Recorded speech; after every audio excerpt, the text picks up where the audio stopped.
Cold-blooded murder is making Mortal Kombat the most popular video game in history. Kids relish their victory and their bloody choice. Should they pull out their opponent's heart, or simply rip his head off just to see his spinal cord dangle in a pool of blood? Here's the point tonight. We are training our kids to be killers, and we are training our sons to treat women like whores. Video games have been correlated to violence and antisocial behavior since almost their inception, starting with Death Race in 1967, an arcade game in which you would run over goblins, and by today's standards, looks rather silly. Either way, this game inspired the first study of violence in video games.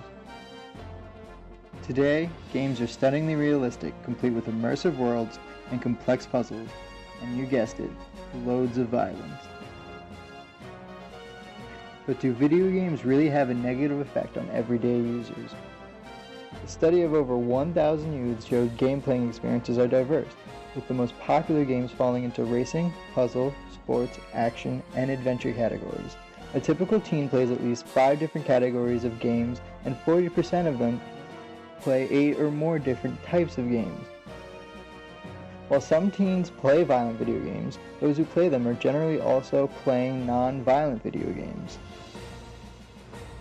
Gaming is social, with most teens playing games with others at least some of the time.